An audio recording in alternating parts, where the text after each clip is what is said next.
ఆరోగ్యాభిలాషులందరికీ నా హృదయపూర్వక నమస్కారములు. గురక తగ్గాలంటే ఏం చేయాలో తెలుసుకోబోతున్నాం. ప్రపంచంలో అనేక వేల రకాల రోగాలు ఉన్నాయి. రోగం ఎవరికన్నా వస్తే బాధ వాళ్ళకే వస్తుంది, కానీ రోగం ఒకళ్ళకి వస్తే బాధ పక్కోళ్ళకి వచ్చే రోగం ఒకటి ఉంది. అది మీకు తెలుసా? రోగం ఒకరికి, బాధ పక్కోళ్ళకి. అదే గురక రోగము. గురక పెట్టేవారికి మనకి ఇబ్బంది అవుతున్నా లేపితే నేనెక్కడ పెట్టానంటారు. వాళ్ళకి మెలకువగా ఉన్నప్పుడు వాళ్ళకి గురక రాదు, నిద్ర పట్టిన క్షణం నుంచి గురక వస్తుంది. అందుకని ఇంట్లో పెద్దగా గురక పెట్టే వారు ఉంటే పిల్లలకి, అటు భార్యకి లేకపోతే అటు భర్తకి చాలా ఇబ్బందికరంగా ఉంటుంది. చెప్పుకోలేనంత ఇబ్బందికరమైన సమస్య. ఒక్కొక్క వాయిద్యానికి వచ్చిన సౌండ్ మరొక వాయిద్యానికి రానట్లు, ఒక్కొక్కరికి వచ్చిన గురక సౌండ్ మరొకరికి రాదు. ఎందుకు అంటే గాలి ప్రయాణించే మార్గాల్లో వ్యత్యాసం వల్ల శబ్దాలు ఒక్కొక్కరికి మారుతూ ఉంటాయి సహజంగా. మరి గురక ఎందుకు వస్తుందనే విషయానికి వస్తే, మనకి కంఠ భాగం దగ్గర 2 రంధ్రాలు ఉంటాయి, 2 గొట్టాలు ఉంటాయి. ఒక గొట్టము అన్నవాహిక, ఒక గొట్టము శ్వాసనాళము. అన్నవాహికలోకి మనం త్రాగిన నీళ్లు, తిన్న ఆహార పదార్థాలు చేరి అక్కడి నుంచి పొట్టకి ప్రయాణిస్తాయి. గాలి గొట్టము ద్వారా గాలి ఊపిరితిత్తులకు ప్రయాణిస్తాయి. ఈ 2 గొట్టాలకి పైన ఒక జంక్షన్లా ఉంది. ఇప్పుడు మీకు కనిపిస్తున్నది కదా ఇక్కడ వీడియోలో చూస్తే. మనం పీల్చిన గాలి ముక్కు రంధ్రాల గుండా వెళ్ళి ఆ జంక్షన్కి వెళ్ళి అక్కడి నుంచి గాలి గొట్టాల గుండా లంగ్స్కి వెళుతుంది. తిన్న ఆహార పదార్థాలు, మింగిన నీళ్లు ఇవన్నీ కూడా గొంతు భాగం దగ్గర జంక్షన్కి వచ్చి అవి అన్నవాహికలోకే వెళ్ళాలి. కానీ 2 ద్వారాలు తెరుచుకునే ఉంటాయి. కానీ ఆహార పదార్థాలు, నీళ్లు అన్నవాహికలోకి వెళుతూ పక్కనే గాలిగొట్టం కూడా తెరుచుకుని ఉంది కదా, అందులో కూడా వెళ్ళిపోతే మనకు ప్రాణాపాయం కలుగుతుంది.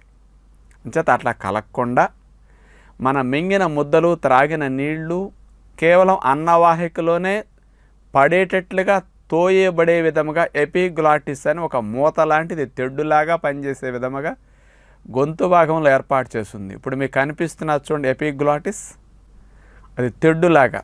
ఇప్పుడు పిండి రుబ్బేటప్పుడు అంచునన్న పిండి లోపలికి తొయ్యాలనుకోండి, చేయి పెట్టి ఎగేస్తే వెళుతుంది, లేకపోతే వెట్ గ్రైండర్లకి ఒక తెడ్డు ముక్కలాగా ఒకటి పెడతాడు, అది ఆటోమేటిక్గా తోసేస్తూ ఉంటుంది. మీరు ఎప్పుడు గుటకేసినప్పుడల్లా ఈ మూత కిందకు వచ్చి ఈ ఆహార పదార్థాల నీళ్ళని అన్నవాహికలో పడేటట్టు తోస్తుందన్నమాట. ఈ మూత గుటకేయటం అయిపోయిన వెంటనే మళ్ళీ పైకి వెళ్ళిపోతుంది. గుటకేసిన క్షణంలోనే కిందకు వస్తుంది, మళ్ళీ ఒక సెకండ్లోనే పైకి వెళ్ళిపోతూ ఉంటుంది. ఎన్ని గుటకలేస్తే అన్నిసార్లే కిందకు వస్తుంది, మళ్ళీ ఆటోమేటిక్గా పైకి వెళ్ళిపోతుంది. ఎందుకు పైకి వెళ్ళిపోతుంది? కిందకి అట్లాగే ఉండొచ్చు కదా అనొచ్చు. గాలి వెళ్ళే గొట్టానికి మూత అట్లాగే ఉంటే అడ్డం అవుతుంది, అందుకని తొయ్యటానికి కిందకు వస్తుంది, ఆటోమేటిక్గా పైకి వెళ్ళిపోతూ ఉంటుంది. ఇది నిరంతరం జరిగే ప్రక్రియ. మనకెప్పుడైతే నిద్ర పడుతుందో, నిద్ర పట్టిన వెంటనే చేతులు వాలిపోతాయి, మెడ వాలిపోతుంది, శరీరం పట్టు వదిలేస్తుంది. అలాగే నిద్ర పట్టిన వెంటనే గొంతులో ఉన్న ఈ మూత కూడా మెడ వాలినట్టుగా టక్కన వాలిపోతుంది. మెలకు ఉన్నంతసేపు మూత పైకి వెళుతుంది, మింగినప్పుడే కిందకు వస్తుంది. కాబట్టి గాలి బాగా వెళుతుంది. అందుకని మెలకు ఉన్నప్పుడల్లా గురక రాదు మనకి. నిద్ర పట్టినప్పుడు ఎందుకు గురక వస్తుందో తెలుసండి? ఈ గొంతు భాగంలో ఉండే ఈ ఎపిగ్లాటిస్ అనే మూత కిందకు వాలిపోతుంది. కిందకు వాలేసరికి గాలి మార్గం సందులో నుంచి వెళ్ళాలి, ఆ ఇరుకు మార్గంలో నుంచి వెళ్ళాలి. అందుకని ఇరుకు మార్గంలోంచి గాలి వెళ్ళేటప్పుడు అది సన్నటి వారికి సరిపోతుంది. మరి శరీరం లావుగా ఉన్నవారికి, బొజ్జ ఎక్కువ ఉన్నవారికి గాలి ఎక్కువ కావాలి. మరింత ఎక్కువ గాలి తీసుకునేటప్పుడు ఆ సన్నటి మార్గంలో వెళ్ళటంలో శబ్దం విడుదలవుతూ ఉంటుందన్నమాట. ఇప్పుడు చూడండి, ప్రెషర్ కుక్కర్లో ప్రెషర్ వస్తుంది. విజిల్ పెట్టకముందు ప్రెషర్ బయటికి వెళ్ళేటప్పుడు శబ్దం ఎక్కువ ఉండదు. విజిల్ పెట్టినప్పుడు ఆ ప్రెషర్ సన్నటి రంధ్రం గుండా బయటకు వచ్చేసరికి పెద్ద శబ్దంతో విజిల్ వచ్చేస్తుంది. చూడండి, ఎక్కువ గాలి సన్నటి హోల్ గుండా వెళ్ళేటప్పుడు శబ్దం ఎక్కువ విడుదలవుతుంది. అలాగే నిద్ర పట్టినప్పుడు ఈ గొంతు భాగంలో ఉండే మూత కిందకు వాలిపోయినందువల్ల ఆ సందులో నుంచి గాలి వెళ్ళటం జరగాలి. లావున్న వారికి ఎక్కువ గాలి కావాలి. ఎక్కువ గాలి సన్నటి రంధ్రం గుండా వెళ్ళేసరికి వెంటనే శబ్దం విడుదలవుతూ ఉంటుందన్నమాట. పైగా లావున్న వారికి ఈ భాగం కూడా కొవ్వు పట్టేస్తుంది మళ్ళా. అంచేత గాలి చాలక ఇరుకు మార్గంలో వెళ్ళేసరికి శబ్దం వస్తూ ఉంటుందన్నమాట. మరి గురక తగ్గాలంటే ఏం చేయాలి?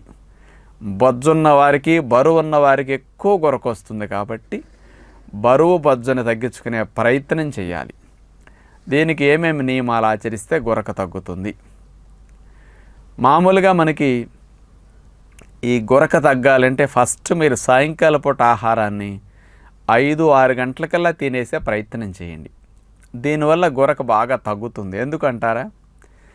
6 గంటలకు మనం ఆహారం కేవలం ఫ్రూట్స్ లాంటివి తినేస్తే మనము తిన్న పండ్ల ద్వారా తక్కువ శక్తి వస్తుంది. ఈ శక్తి పడుకునేలోపు ఖర్చు అయిపోతుంది. పడుకున్న దగ్గర నుంచి రేపు ఉదయం లేచేలోపు శరీరానికి కావాల్సిన శక్తి, మళ్ళీ టిఫిన్ తినే వరకు శరీరానికి కావాల్సిన శక్తి నిలవున్న కొవ్వు నుంచి కరుగుతూ ఉంటుంది. అందుకని బరువు తగ్గటానికి మంచిది. 6 గంటలకు పండ్లు తిన్నందువల్ల తేలిగ్గా అరిగిపోతాయి. 8:30 కల్లా పొట్ట ఖాళీ అయిపోతుంది. అందుకని పొట్ట సాగటం ఉండదు, లంగ్స్ మీద ప్రెషర్ పడటం ఉండదు. అందుకని తక్కువ గాలి మీకు నిద్దట్లో సరిపోతుంది. పొట్టలో ఆహారం ఉన్నప్పుడు ఎక్కువ ప్రాణవాయువు కావాలి. మీరు 10 గంటలకు 11 గంటలకు పొట్ట నిండా తిని పడుకున్నారనుకోండి, మీరు తిన్న ఆహారాన్ని అరిగించడానికి ఆహారం ఉన్నప్పుడు 35% ప్రాణవాయువు ఆహారం కోసం ఎక్కువ తీసుకోవాలి. అందుకని తిన్నప్పుడు ఈ బొజ్జ బరువు వెళ్ళి లంగ్స్ మీద పడి లంగ్స్ నొక్కేస్తుంది మళ్ళీ. అందుకని పడుకునేసరికి పొట్ట ఖాళీ అవ్వాలి. ఇదొక మెకానిజం. మనకి ఈ ఆహారం అనేది ఫ్రూట్స్ తీసుకోవటం వల్ల తేలిగ్గా డైజెషన్ అయిపోతాయి, క్యాలరీస్ తక్కువ ఉంటాయి. అందుకని చాలా సింపుల్ సొల్యూషన్ అనమాట. అందుకని ఎర్లీ డిన్నర్ ఓన్లీ ఫ్రూట్స్ తినండి. మీ పొట్ట ఖాళీ అయిపోయి లంగ్స్ నిండుగా గాలి పెడుతుంది. డైజెషన్ వర్క్ లేదు కాబట్టి నైట్ టైం మీరు పడుకున్న దగ్గర నుంచి ఆ ఇరుకు మార్గంలో వెళ్ళే తక్కువ గాలే మీ శరీరానికి సరిపోతుంది. కాబట్టి అసలు మీకు గురక 10-15 రోజులు 20 రోజులు గడిచే కొద్దీ తగ్గిపోతూ వస్తుంది. ఒక నెల గడిచేసరికి 50% గురక తగ్గుతుంది. అందుకని early dinner only fruits best solution. ఇంకెవరికైనా పళ్ళు కుదరదు అనుకుంటే తేలిగ్గా అరిగే ఆహారం, పుల్కా కూరలు లాంటివి సాయంకాలం 6 గంటలకల్లా ముగించేసేయండి. రాత్రి 9 గంటలకల్లా అరిగేటట్టు చూడండి. మీరు పడుకునేసరికి పొట్ట ఖాళీ అయిందా, చక్కగా గురక తగ్గటానికి అవకాశం ఉంది.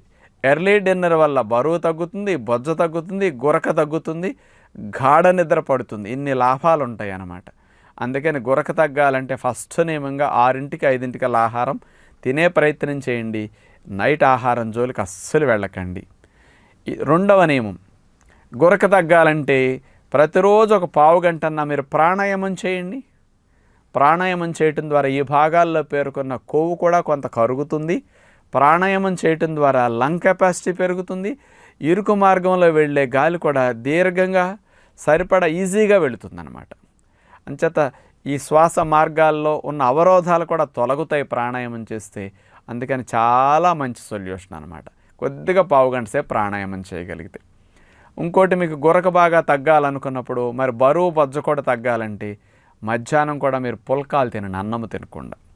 కాస్త 2 పుల్కాలు కూరలు ఎక్కువ తిన్నారనుకోండి, ఆటోమేటిక్గా బరువు బొజ్జ 2 తగ్గిపోతాయి. ఎందుకో తెలుసా? మన బొజ్జ వెళ్ళి ఊపిరితిత్తుల్ని 25-30% మూసేస్తుంది, నొక్కేస్తుంది. అందుకని గాలి చాలక ఫోర్స్ ఎక్కువ తీసుకోవాల్సి వస్తుంది అనమాట. అందుకని పుల్కా కూర తీసుకుంటే ప్రెషర్ తగ్గుతుంది లంగ్స్ మీద, బొజ్జ తగ్గుతుంది, బరువు తగ్గుతుంది అనమాట. అంచేత మీరు ఇట్లా కనుక మార్పు చేయగలిగితే గురకని ఈజీగా తగ్గించుకోవచ్చు. మీకు ఇంకొకటి, ప్రధానంగా బరువు తగ్గే కొద్దీ శ్వాస మార్గాలు ఫ్రీ అవుతాయి కాబట్టి అంత ఇబ్బంది అనిపించదు. ఇంకెవరికైనా కాస్త ముక్కులు అవరోధాలు అయి ఉంటే కొంచెం ఒక అరగంట వ్యాయామాలు చేసి అప్పుడు ప్రాణాయామం చేయండి. అవరోధాలు తగ్గినా కూడా గురక తగ్గుతూ ఉంటుందన్నమాట. అంటే గురక అనేది తగ్గటానికి మందులు ఉండవు. కొంతమందికి లావు ఎక్కువైనందుకు ప్రాణవాయువు చాలక నిద్రలో ఉలిక్కిపడి లెగుస్తుంటారు. గాలి అందక నిద్ర 4-5 సార్లు మెలకు వచ్చేసి బలవంతంగా లేపేస్తుంది శరీరం. ఇలాంటి స్థితి ఉన్న వారికి కూడా బెస్ట్ డిన్నర్ ఓన్లీ ఫ్రూట్స్, ఇది ప్రాణాయామం. ఈ 2 చేసి చూడండి. మధ్యాహ్నం అన్నం మానేసి పుల్కాలు తినండి. చక్కగా మీరు బరువు తగ్గించుకోవటానికి, కొవ్వును కరిగించుకోవడంతో పాటు గురక ఆటోమేటిక్గా మీకు బోనస్లా తగ్గిపోతుంది. గురక కోసం ఈ నియమాలు చేయండి, బరువు బజ్జ కూడా తగ్గిపోతుంది. ఇలా మీరు చేస్తారని ఆశిస్తూ అందరికీ సెలవు. నమస్కారం.